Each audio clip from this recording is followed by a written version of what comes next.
What's up guys, this is Crook for Money and this is the next episode in my Monopolized series where we go for part-time as well on Legendary. This episode is Quarantine Zone, another flood-infested level. So we start out the level by getting in this ghost and going as fast as we possibly can until this door blocks us and we have to take a little breather and then continue. So here we go again with the issues with driving the ghost. Pretty hard, but we get through it. This is one of the easier levels to get part-time on. Very quick level, easy, not a problem. That ghost spawned in front of me. We pushed him out of the way. We position ourselves this way and then hold A so that we can jump over that entire gap and go faster. Then we take this little path right here, which is much harder than it looks. And for some reason on MCC, these flood forms don't spawn, so you can just take this really quick path. On Classic, there's like a ton of rocket flood and all kinds of stuff, and it's much more difficult to get past that area. That seems to be the only difference in this game in terms of like scripting or whatever. I don't know why those flood don't spawn in this version, but hey, that's like the only noticeable difference in terms of enemy spawns. Except for maybe Gravemind, I'm not sure. So we go off of this little edge right here. Try not to flip our ghost right there, which is very, very easily done. And then we path through this really quickly. I'm like a professional at this section. It's a lot harder than it looks. This thing tries to drop on us.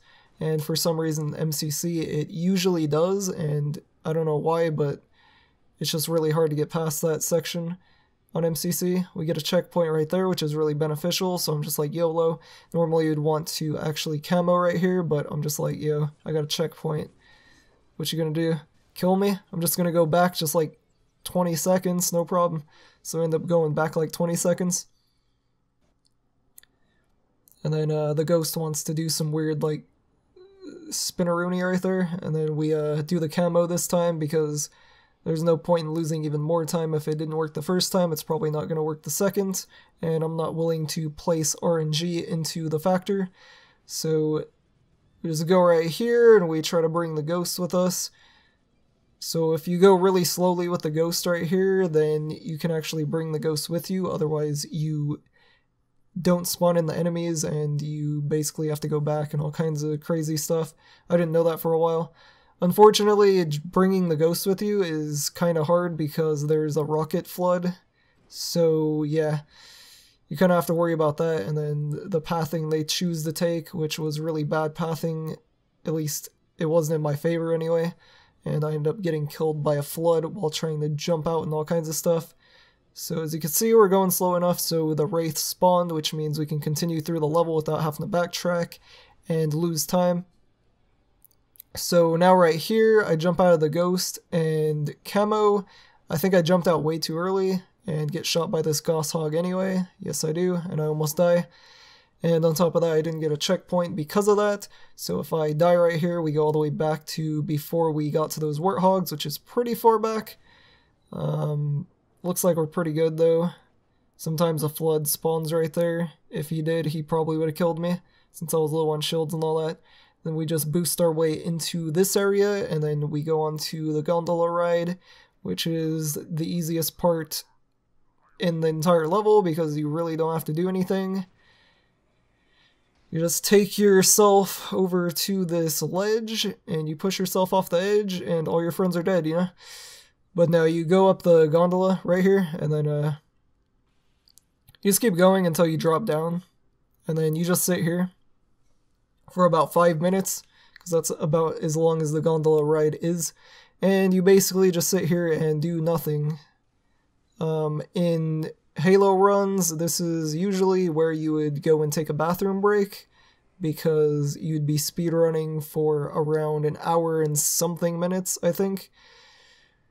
If not an hour, then close to an hour, so, you know, perfect opportunity, especially if you're resetting quite a bit and you've been speedrunning the game for longer than a couple hours, then Perfect opportunity for a bathroom break because, hey, you don't gotta do anything.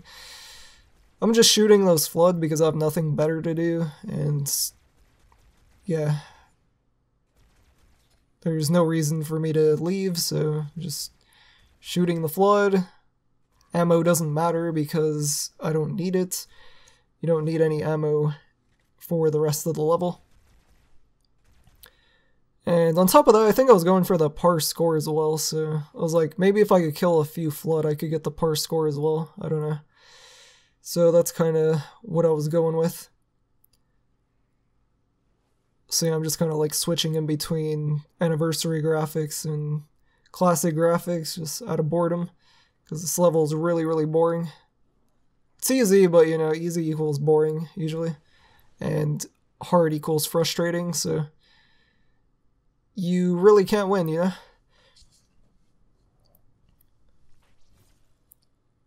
So yeah, still sitting on this gondola.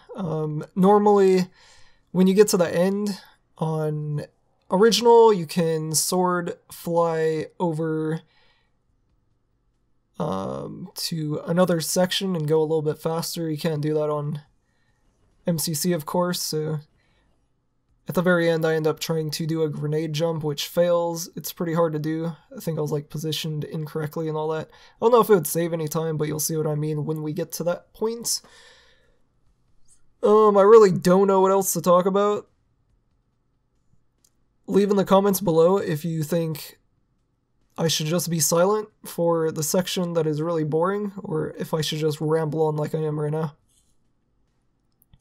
And I'll take your comments into consideration.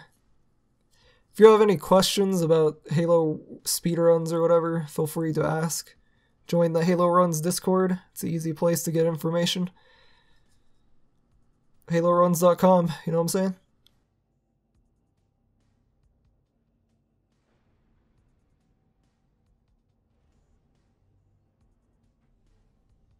Watch as the Flood do their twitchy movements, even in Anniversary.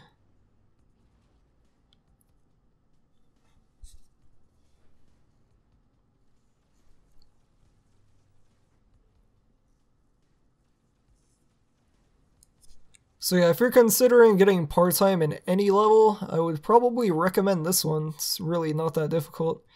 And it's not that long aside from the gondola ride, and if you get to the gondola ride, you're pretty much GG anyway. You got camo for a little bit. If you're doing this, you're fine, so if you jump off in camo, you pretty much got the level in the bag once you get to this part. And everything before this doesn't take very long at all.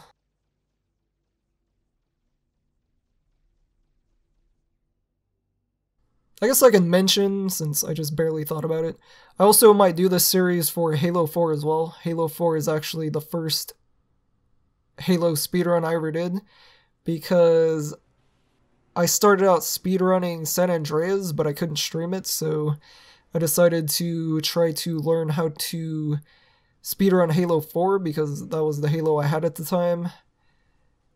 And I was like, yeah, I might as well try it, so Halo 4 is like the only other Halo speedrun I know. Maybe in the future I'll try to do it for Combat Evolved. I don't know, that game looks really hard, and it hasn't aged well in my opinion. And I don't really like Halo 3, but I've tried to learn Halo 3 a bit, and I would say it's really hard to learn.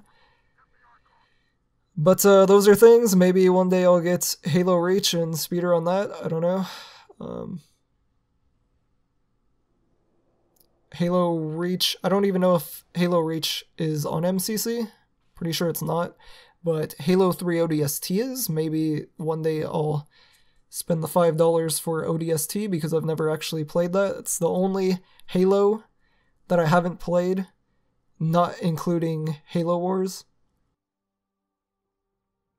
So let me know what you guys think about that, if you guys want to see this continuation of the series onto Halo 4. And we'll go for You're Joking. Anyways, thanks for watching. Peace. I'm out.